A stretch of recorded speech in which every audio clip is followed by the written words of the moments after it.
नमस्ते, स्वागत है आप सभी का इस क्लास में। आज हम क्लास 10th का जो सब्जेक्ट है व्यवसाय अध्ययन वह पढ़ेंगे और इसमें आज हमारा चैप्टर है व्यवसाय की प्रकृति तथा क्षेत्र। जो चैप्टर 1 है आपका व्यवसाय की प्रकृति और क्षेत्र। व्यवसाय क्या होता है, यानी व्यवसाय के बारे में पढ़ेंगे, उसकी विशेषताएं और व्यवसाय की जो क्रियाएं हैं उन्हें कितने भागों में वर्गीकृत किया जा सकता है, इन सब के बारे में आज हम इस चैप्टर में देखेंगे। तो व्यवसाय एक आर्थिक क्रिया है क्योंकि कोई भी व्यक्ति व्यवसाय अपने जीविकोपार्जन के उद्देश्य से, धन कमाने के उद्देश्य से या लाभ कमाने के उद्देश्य से करता है। इसमें वस्तुओं और सेवाएं जो हैं उनका क्रय विक्रय किया जाता है, उनका वितरण किया जाता है, विनिमय किया जाता है, हस्तांतरण किया जाता है। यानी व्यवसाय के अंतर्गत वस्तुओं और सेवाओं से संबंधित विभिन्न क्रियाओं को शामिल किया जाता है। तो देखते हैं कि मनुष्य द्वारा की जाने वाली विभिन्न क्रियाएं मानवीय क्रियाएं कहलाती हैं। मानवीय क्रियाएं यानी मानव के द्वारा की जाने वाली क्रियाएं, वे क्रियाएं जो मनुष्य करता है वह सभी क्रियाएं मानवीय क्रियाएं होती है।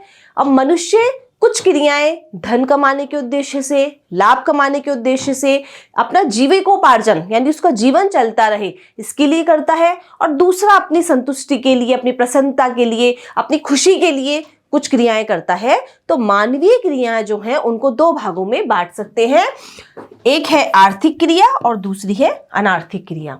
यानी मनुष्य द्वारा की जाने वाली क्रियाएं मानवीय क्रिया कहलाती है और यह दो होती हैं, आर्थिक और अनार्थिक। आर्थिक क्रिया जो धन से संबंधित क्रियाएं होती है, धन कमाने के उद्देश्य से जो क्रियाएं की जाती है उन्हें आर्थिक क्रिया कहते हैं। और अनार्थिक जिसका संबंध धन से नहीं होता, वित्त से नहीं होता, जिनका संबंध व्यक्ति की संतुष्टि से होता है, उन्हें अनार्थिक क्रियाएं कहा जाता है। तो इसमें देखते हैं पहले आर्थिक क्रिया। जो क्रियाएं धन अर्जित करने के उद्देश्य से की जाती है उन्हें आर्थिक क्रियाएं कहते हैं। यानी आर्थिक, अर्थ का मतलब ही धन होता है, यानी अर्थ के लिए, धन के लिए की जाने वाली क्रियाएं आर्थिक क्रियाएं कहलाती है। जैसे एक किसान है, वह खेत में हल चलाकर फसल उगाता है और उसे बेचकर क्या करता है, धन कमाता है। वह फसल क्यों उगा रहा है, वह फसल क्यों उगा रहा है, ताकि वह उसको उगाकर जब खेती करके जब फसल उगे तो उसे मार्केट में जाके बाजार में बेचकर धन कमा सके। यानी कोई भी व्यक्ति कोई अपना कोई कार्य कर रहा है, वह क्यों कर रहा है, ताकि उसके बदले में उसे क्या मिल सके, धन मिल सके। तो वह क्रिया उसके द्वारा की जाने वाली आर्थिक क्रिया कहलाती है।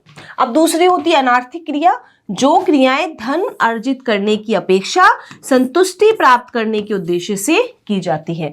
यानी जिन क्रियाओं का उद्देश्य धन कमाना नहीं होता बल्कि संतुष्टि प्राप्त करना होता है, प्रसन्नता प्राप्त करना होता है, खुद की खुशी प्राप्त करना होता है, उन्हें अनार्थिक क्रिया कहते हैं।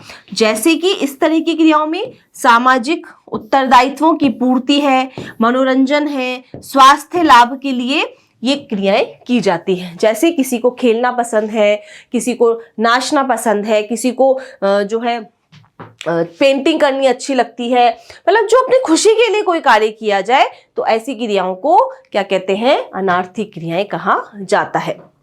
उदाहरण, स्वास्थ्य लाभ के लिए लोग क्या करते हैं, खेलते हैं। तो इसमें कोई धन कमाना उनका उद्देश्य नहीं है, पैसा कमाना कोई उद्देश्य नहीं है।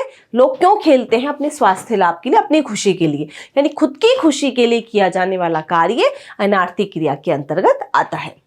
अब देखिए आर्थिक और अनार्थिक क्रियाओं में क्या अंतर है। तो सबसे पहले जो इसका उद्देश्य होता है, तो ये आर्थिक उद्देश्यों की पूर्ति के लिए की जाती है। आर्थिक मतलब धन कमाने के उद्देश्यों से, और ये सामाजिक और मनोवैज्ञानिक उद्देश्यों की पूर्ति के लिए की जाती है। मनोवैज्ञानिक यानी खुद की संतुष्टि के लिए, समाज को संतुष्टि प्रदान करने के उद्देश्य से क्रियाएं की जाती हैं। इससे क्या लाभ होता है, इससे आपको धन मिलता है, संपत्ति बढ़ती है, जबकि इन क्रियाओं से संतुष्टि और प्रसन्नता प्राप्त होती है। इसमें क्या अपेक्षा है, लोग इनसे लाभ या धन की आशा करते हैं। ये क्रियाएं क्यों की जाती है? ताकि इससे क्या कमाया जा सके?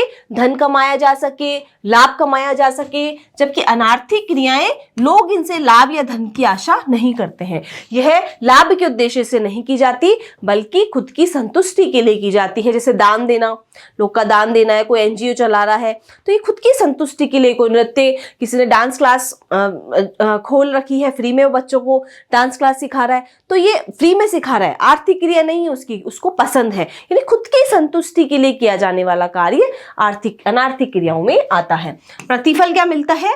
ये विवेकशील सोच द्वारा निर्देशित होती है। यानी कोई भी आर्थिक क्रिया करते हैं, हम सोच समझकर उसके लिए कार्य करते हैं, ताकि हर एक क्रिया से क्या हो सके, हमें लाभ की प्राप्ति हो सके। क्योंकि इनमें विरल आर्थिक संसाधन, विरल मतलब जो कठिनता से जो आर्थिक संसाधन मिलते हैं, जैसे भूमि है, श्रम है, पूंजी है आदि संलग्न होते हैं। तो आर्थिक क्रियाओं में इन सब संसाधनों का प्रयोग करके क्या करता है व्यक्ति? धन कमाता है। जबकि अनार्थिक क्रियाओं में भावनात्मक कारणों से अभिप्रेरित होती है और कोई आर्थिक प्रतिफल संलग्न नहीं होता। यह व्यक्ति की भावनाओं से जुड़ी हुई होती है।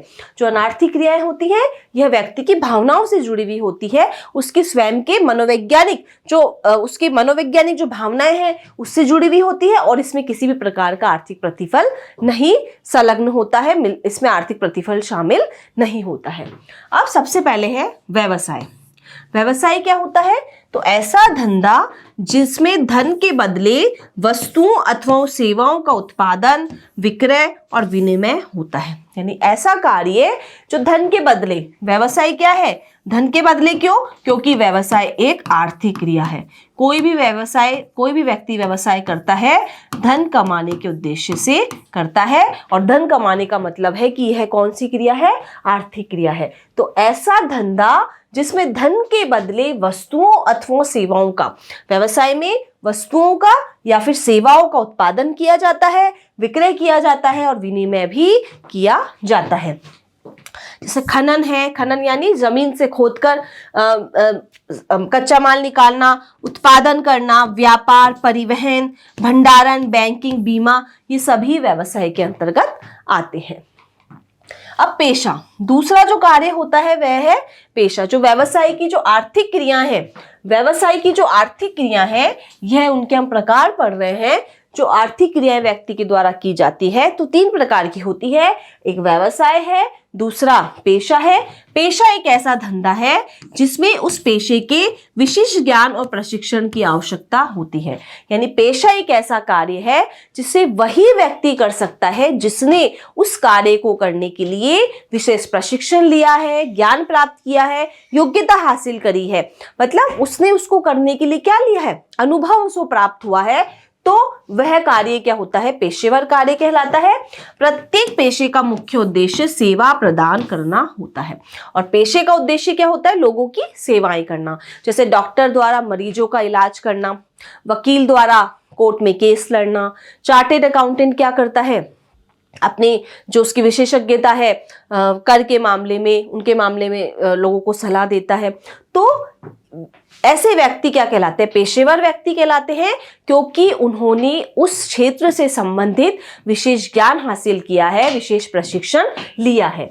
तो जैसे इलाज के लिए डॉक्टर है, कानूनी सलाह के लिए वकील है, ये सब पेशे के अंतर्गत आते हैं। तीसरा जो कार्य है वह है नौकरी। ऐसा धंधा जिसमें व्यक्ति नियमित रूप से, इसमें क्या है? व्यक्ति नियमित रूप से दूसरों के लिए कार्य करता है और उसके बदले में वेतन अथवा मजदूरी प्राप्त करता है। नौकरी में क्या होता है? एक नियोक्ता होता है और एक कर्मचारी होता है। नियोक्ता व्यक्ति को नियुक्त करता है और कर्मचारी उस नियोक्ता को क्या देता है? अपनी सेवाएं देता है। नियोक्ता ने जो उसको कार्य बताए हैं वह कार्य उस कर्मचारी को करने होते हैं, एक नियत समय में करने होते हैं, कुछ निश्चित शर्तें होती है, निश्चित वेतन होता है। तो नियमित रूप से क्या करता है? दूसरों के लिए इसमें कार्य करता है, और इसके बदले में कर्मचारी को क्या मिलता है? वेतन मिलता है या फिर मजदूरी मिलती है। जैसे कोई भी सरकारी कर्मचारी हुआ तो क्या है? सरकार का नौकर है, सरकार के लिए क्या कर रहा है? वह नौकरी कर रहा है, सरकार द्वारा दिए जाने वाले कार्यों को करेगा।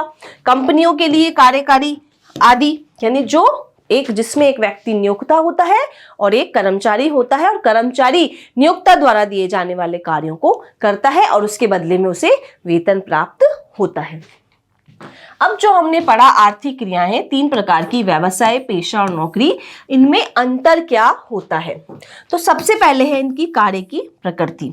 तो जो व्यवसाय है इसमें ग्राहकों को धन के बदले वस्तुओं तथा सेवाओं की क्या की जाती है, आपूर्ति की जाती है। व्यवसाय में क्या है, वस्तुओं और सेवाओं का उत्पादन है, वितरण है, तो ग्राहकों को क्या करते हैं, धन के बदले में वस्तुओं की आपूर्ति करते हैं। और पेशे के अंतर्गत कार्य के स्वनिर्णय सहित शुल्क के बदले विशिष्ट व्यक्तिगत सेवाएं, यानी इसमें पेशे के अंतर्गत जो व्यक्ति है वह एक शुल्क लेता है जिसे फीस कहते हैं, और उसके बदले में जिसकी उसकी विशेषज्ञता है, उस विशेषज्ञता के अंतर्गत वह अपनी सेवाएं अपने जो भी उसके कस्टमर आते हैं, जो उनसे बातचीत करते हैं, उनको वह प्रदान करता है। और नौकरी में स्वनिर्णय के बिना, मतलब इसमें उसका कोई निर्णय नहीं होता, नियोक्ता के आदेश के अनुसार कार्य निष्पादित करना।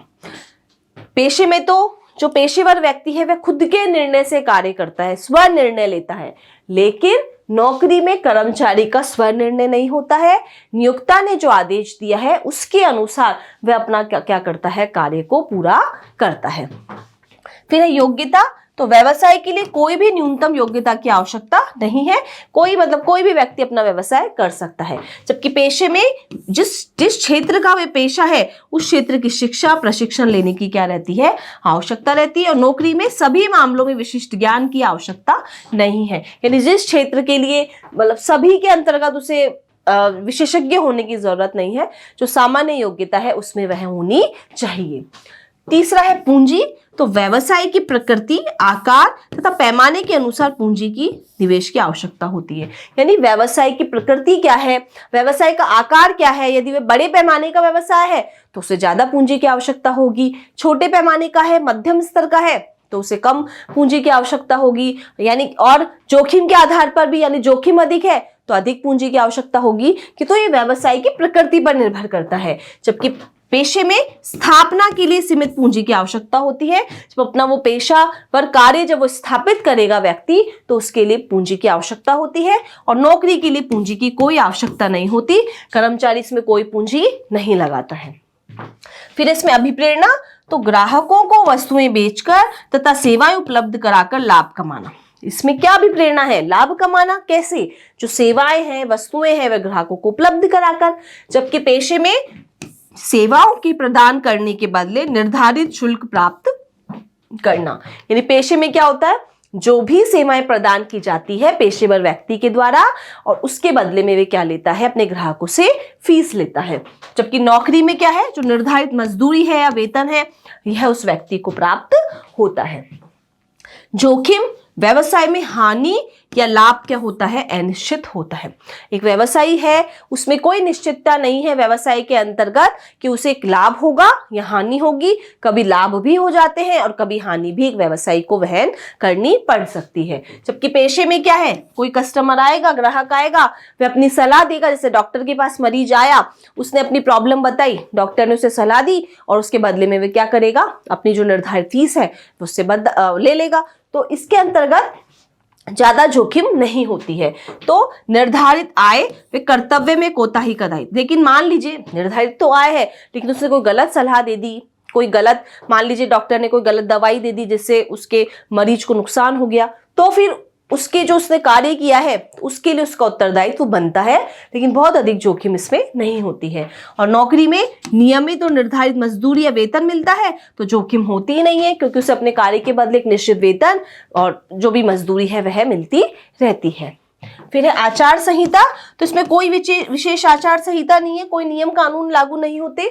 जबकि पेशे के लिए उच्च मानक बनाए रखने हेतु कड़ी पेशेगत आचार संहिता। जो पेशा है उसके लिए विभिन्न जो उसके नियामक संस्थाएं हैं, पेशे की जो नियामक संस्थाएं हैं, जो रूल्स रेगुलेशन बनाती है और उस व्यक्ति को उस आचार संहिता का पालन करना होता है। जबकि नौकरी के लिए क्या होती है, जो नियोक्ता है और कर्मचारी है उसके मध्य में जो अनुबंध हुआ है, जो कॉन्ट्रैक्ट हुआ है, वही इसके अंतर्गत शामिल होता है। अब व्यवसाय का क्या अर्थ है, व्यवसाय क्या होता है जो हमने पढ़ा। तो व्यवसाय एक ऐसी क्रिया है जिसमें लाभ कमाने के उद्देश्य से वस्तुओं अथवा सेवाओं का नियमित उत्पादन, क्रय विक्रय तथा विनिमय सम्मिलित है। जैसे कि हम पहले भी पढ़ चुके हैं कि व्यवसाय एक आर्थिक क्रिया है और जो लाभ कमाने के उद्देश्य से की जाती है। इसमें वस्तुओं और सेवाओं का नियमित उत्पादन होता है। मतलब व्यवसाय में क्या है, उत्पादन करेंगे या फिर क्रय करके विक्रय करेंगे और उसका वितरण करेंगे, यानी ग्राहकों तक उस वस्तु को पहुंचाएंगे। अब व्यवसाय की विशेषताएं क्या क्या होती है, तो जैसे कि हमने उसकी डेफिनेशन से ही देख लेते हैं। तो इसमें वस्तुओं और सेवाओं का क्या होता है, लेन देन होता है। व्यवसाय में वस्तुओं का और सेवाओं का लेन देन होता है। वस्तुओं तथा सेवाओं का विक्रय अथवा विनिमय होता है। वस्तुओं अथवा सेवाओं का नियमित क्या होता है, मतलब व्यवसाय एक नियमित चलने वाली क्रिया है। ये नहीं कि एक बार हो गया और दूसरी बार नहीं करेंगे, ये एक नियमित चलने वाली क्रिया है। इसमें नियमित वस्तुओं का उत्पादन होता है, क्रय विक्रय होता है, विनिमय होता है, वितरण होता है, यानी नियमित रूप से जो वस्तुएं हैं वह ग्राहकों को उपलब्ध करवाई जाती है। इसके अलावा इसमें निवेश की आवश्यकता, इसमें भूमि, श्रम, पूंजी जो संसाधन है उसके अंतर्गत निवेश किया जाता है। लाभ कमाना इसका मुख्य उद्देश्य होता है। आय की क्या रहती है, निश्चितता रहती है और जोखिम भी इसमें बना रहता है। यानी हमेशा ये नहीं है कि आय की जो आय है वो फिक्स नहीं होती है, जोखिम हमेशा इसमें बना रहता है। अब जो व्यवसाय है उसका विकास कैसे हुआ, व्यवसाय जो हमने पढ़ा उसका विकास कैसे हुआ। शुरू में जो व्यक्ति के द्वारा कार्य किया जाता था वह स्वयं की उपभोग के लिए किया जाता था ताकि वे अपने स्वयं का जीविकोपार्जन करे। लेकिन जैसे जैसे तकनीकें आने लगी वह धीरे धीरे उसने जो है काम करना सीख लिया, तो उत्पादन अधिक होने लगा और फिर वह अधिक उत्पादन का क्या करने लगा, दूसरे व्यक्तियों को विक्रय करने लगा। और इसके बदले में उसे क्या मिला, उसके बदले में कोई पहले शुरू में जैसे वस्तु विनिमय होता था तो एक वस्तु के बदले दूसरी वस्तु मिलती थी। तो इस तरीके से धीरे धीरे क्या होने लगा, व्यवसाय का विकास होने लगा। तो शुरू के दिनों में भारतीय अर्थव्यवस्था पूर्णतः क्या थी, कृषि आधारित थी। जो शुरू में जब भारत जो आजाद हुआ है या आजादी से पहले भी, तो भारतीय अर्थव्यवस्था क्या थी, पूर्णतः कृषि आधारित थी। मतलब भारत के अधिकांश लोग कृषि पर निर्भर करते थे। लोग अपने उपभोग की वस्तुओं का उत्पादन स्वयं करते थे। जो लोग हैं वे क्या करते थे, कृषि के माध्यम से जो उनके उपभोग की वस्तुएं हैं उनको उत्पादन करते थे। वस्तुओं को बेचने अथवा विनिमय की आवश्यकता नहीं थी। जब शुरू में लोग उतना ही उत्पादन करते थे जितना कि उपभोग हो सके। इस हेतु इसके लिए फिर ना तो वस्तुओं को बेचते थे ना उनका विनिमय करते थे। लेकिन विकास के साथ साथ लोगों की आवश्यकताएं बढ़ने लगी। जैसे जैसे अब खाली खाना खाना ही नहीं रहा, अब अलग जो उसकी आवश्यकताएं हैं, अपना जीवन स्तर बढ़ाने की उसकी जो इच्छाएं हैं वह बढ़ने लगी। तो इसी कारण वस्तुओं के उत्पादन में भी क्या होने लगी, वृद्धि होने लगी। लोग अधिक उत्पादन करने लगे और अधिक उत्पादन करने के कारण क्या हुआ, जो व्यवसाय का विस्तार होता रहा। अब जो व्यवसाय के उद्देश्य हैं उनका हम वर्गीकरण करके देखते हैं कि व्यवसाय के उद्देश्य क्या क्या होते हैं। मतलब व्यवसाय के विभिन्न, एक व्यवसाय है उसके विभिन्न क्षेत्रों के क्या है, अलग अलग उद्देश्य है। तो सबसे पहला उद्देश्य है आर्थिक। आर्थिक का मतलब है धन कमाने से संबंधित। यानी व्यवसाय का जो पहला उद्देश्य है वह है लाभ कमाना, धन कमाना। और इसके लिए वे क्या करेगा, ग्राहकों को आकर्षित करेगा, ग्राहकों को वस्तुएं उपलब्ध करवाएगा। तो आर्थिक उद्देश्य के अंतर्गत है सबसे पहले लाभ कमाना। ये एक व्यवसाय का उद्देश्य है। आर्थिक उद्देश्य मेन जो उद्देश्य है, कोई भी व्यक्ति व्यवसाय क्यों करता है, लाभ कमाना। इसके लिए क्या करेगा, ग्राहक बनाएगा, नियमित क्या करेगा, अपने व्यवसाय में नवीन नवीन परिवर्तन लाएगा। यदि वह पुरानी तकनीकों का ही प्रयोग करता रहेगा तो उसके लाभ कैसे बढ़ेंगे, लोग उसकी ओर आकर्षित कैसे होंगे। तो वो नवीन जो है परिवर्तन लाता रहेगा अपने व्यवसाय में और जो भी उसके संसाधन है उसका क्या करेगा, श्रेष्ठतम अनुकूलतम प्रयोग करेगा ताकि उसकी लागतें कम आए और उसके लाभों में वृद्धि होए। तो आर्थिक उद्देश्य उसके धन से संबंधित, धन कमाने के उद्देश्य से संबंधित जो भी उद्देश्य है वह सब इसके आर्थिक उद्देश्य के अंतर्गत आते हैं। दूसरा है सामाजिक उद्देश्य। तो सामाजिक उद्देश्य का मतलब समाज के प्रति, समाज के लिए उसके क्या उद्देश्य हैं, क्या उसके कर्तव्य हैं समाज के प्रति। तो अच्छी गुणवत्ता वाली वस्तुओं और का उत्पादन करना और उसकी पूर्ति करना। मतलब समाज के लिए, समाज को ध्यान में रखते हुए एक व्यवसाय के क्या उद्देश्य होने चाहिए। तो उसका उद्देश्य है कि जो अच्छी गुणवत्ता वाली वस्तुएं हैं या सेवाएं हैं वह उसका उत्पादन करे और उसको ग्राहकों को आपूर्ति प्रदान करे।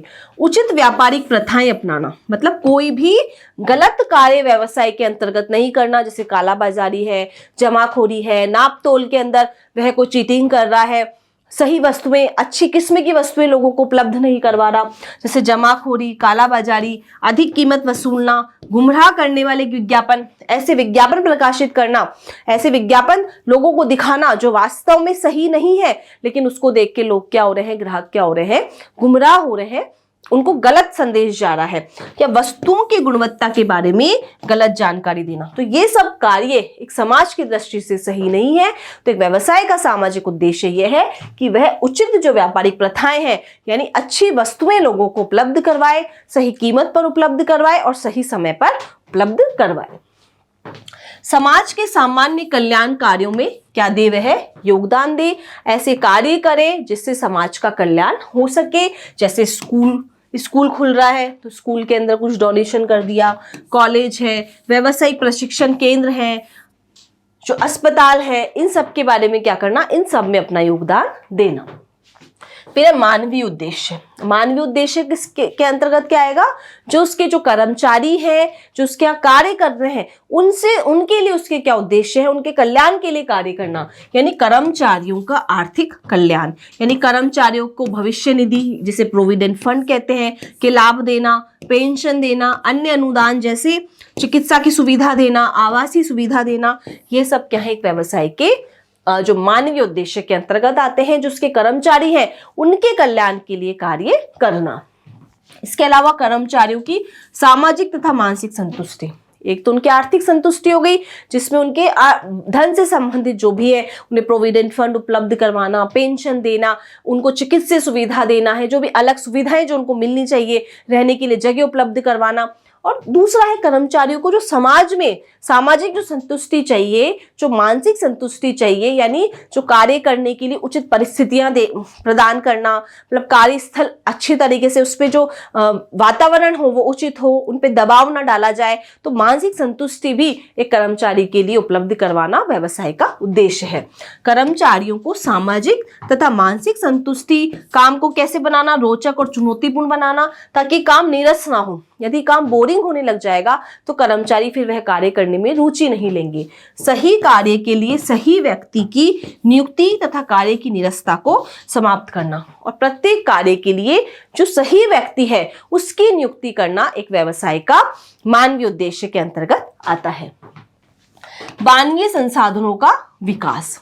फिर है मानवीय संसाधन, जो उसके यहाँ कार्य कर रहे हैं व्यक्ति, उनके प्रशिक्षण की, उनका किस तरीके से विकास किया जाए, इसे तो प्रशिक्षण की, उनके विकास की के लिए कार्य करना, यानी कर्मचारियों के लिए प्रशिक्षण तथा विकास के कार्यक्रम चलाना, उन्हें ट्रेनिंग देना उनके कार्य के लिए, ताकि वे अपने कार्य में जो है कार्य को और अच्छी तरीके से कर सके, उसमें सुधार ला सके, और इसके लिए उन्हें प्रशिक्षण प्रदान करना। फिर है सामाजिक तथा आर्थिक रूप से पिछड़े लोगों का आर्थिक कल्याण। एक इनके प्रति भी एक व्यवसाय का उद्देश्य है कि व्यावसायिक प्रशिक्षण कार्यक्रम का आयोजन करके समाज के जो पिछड़े समुदाय के लोग हैं उनकी आय अर्जन क्षमता को बढ़ाना, और मेधावी विद्यार्थियों को उच्च शिक्षा के लिए छात्रवृत्ति देना। जो समाज के पिछड़ा वर्ग है उन लोगों के आर्थिक कल्याण के लिए उनके लिए प्रशिक्षण कार्यक्रम चलाना, ट्रेनिंग करवाना, जैसे हाथ से बनी हुई कोई वस्तुएं बनाने के लिए उन्हें प्रशिक्षण दे दिया, यानी जिस काम के अंतर्गत वह रुचि रखते हैं वह काम उन्हें उपलब्ध करवाना। और जो मेधावी छात्र हैं, जो इंटेलिजेंट स्टूडेंट हैं, उन्हें छात्रवृत्ति प्रदान करना। तो यह भी एक समाज के जो एक व्यवसाय है उसका ये उद्देश्य होता है। राष्ट्रीय उद्देश्य में राष्ट्र के प्रति क्या उसका उद्देश्य है कि रोजगार के अवसर उपलब्ध कराए, जो राष्ट्र के लोग हैं उन्हें रोजगार के अवसर उपलब्ध कराए, सामाजिक न्याय को बढ़ावा देना, सभी कर्मचारियों को कार्य करने की और उन्नति करने के समान उपलब्ध जो अवसर उपलब्ध कराना। जो उसके यहाँ कार्यरत कर्मचारी है उन्हें प्रत्येक को अवसर देना, ये नहीं कि कुछ व्यक्ति है या कुछ कर्मचारियों को बार बार वह कोई कार्य के अवसर दे रहा है, बल्कि सामाजिक समानता लेके आना, यानी सभी को कार्य के समान अवसर उपलब्ध करवाना, ताकि सभी अपनी योग्यताओं को क्या कर सके, साबित कर सके और कार्य करने के लिए प्रोत्साहित हो सके। आत्मनिर्भरता तथा निर्यात को बढ़ावा देना, यानी ये नहीं कि वस्तुएं आयात कर रहे हैं, दूसरे देशों की आयात को बढ़ा रहे, दूसरे देशों के निर्यात को बढ़ा रहे हैं और स्वयं आयात कर रहे हैं। आत्मनिर्भरता लाना यानी स्वयं वस्तुओं का उत्पादन करना और अधिक उत्पादन होने पर निर्यात करना ताकि विदेशी मुद्रा का भंडार हमारे देश में आ सके। तो ये इसके राष्ट्रीय उद्देश्य है। राष्ट्रीय प्राथमिकता के अनुसार उत्पादन करना, जो राष्ट्र की प्राथमिकता है, जो राष्ट्र के लिए जरूरी है, उसके आधार पर कार्य करना, सरकार की नीतियों तथा योजनाओं की प्राथमिकताओं को देखते हुए उन्हीं के अनुसार वस्तुओं का उत्पादन तथा उनकी आपूर्ति करना, देश के राजस्व में योगदान देना, राजस्व में यानी देश का जो कोष है, यानी समय पर करों का भुगतान करना, जो कर और बकाया राशि है उनका भुगतान ईमानदारी से करके देश के जो राजस्व है उसमें योगदान देना, यह एक व्यवसाय का जो राष्ट्र के प्रति अपना उद्देश्य होता है। वैश्विक उद्देश्यों में विश्व बाजार में प्रतिस्पर्धा बढ़ने से प्रत्येक व्यवसाय कुछ उद्देश्य के साथ काम करने लगा है, जिसे वैश्विक उद्देश्य कहा जाता है। यानी वर्तमान जो युग है वह वैश्वीकरण का युग है। मतलब संपूर्ण बाजार, संपूर्ण विश्व क्या बन गया, एक परिवार बन गया है। संपूर्ण विश्व की वस्तुएं एक देश से दूसरे देश में जाती है। तो इस उद्देश्य से जो प्रतिस्पर्धा बढ़ गई है, तो प्रत्येक व्यवसाय क्या करता है, कुछ उद्देश्य लेकर कार्य करता है, जिसे वैश्विक उद्देश्य कहा जाता है। जैसे इसमें सामान्य जीवन स्तर में वृद्धि करना, विभिन्न देशों के बीच की जो असमानता है उन्हें कम करना, विश्व स्तर पर प्रतिस्पर्धा वस्तुओं और सेवाओं की उपलब्धता करवाना, यानी जो उसके ग्राहक है उन्हें वैश्विक स्तर की जो वस्तुएं हैं वह उपलब्ध करवाना, जो विभिन्न देश हैं उनके बीच में जो असमानता है आयात और निर्यात के द्वारा उन असमानताओं को कम करना, और जो लोगों का जीवन स्तर है उन्हें अच्छी से अच्छी वस्तु उपलब्ध करवा के, वैश्विक वस्तुएं उपलब्ध करवा के उनके जीवन स्तर में वृद्धि करना। तो यह सब उसके उद्देश्य होते हैं। तो एक व्यवसाय के जो विभिन्न उद्देश्य हैं, जिसके अंतर्गत हमने देखा कि व्यवसाय के आर्थिक उद्देश्य, सामाजिक, मानवीय या समाज के पिछड़े वर्ग के प्रति, समाज के प्रति और देश के प्रति, विश्व के प्रति उसके क्या क्या उद्देश्य हैं, ये हमने देखे। तो आज हमने व्यवसाय के बारे में पढ़ा और उसकी जो आर्थिक इकाई हैं उनका वर्गीकरण किस तरीके से कर सकते हैं वो देखा। Thank you.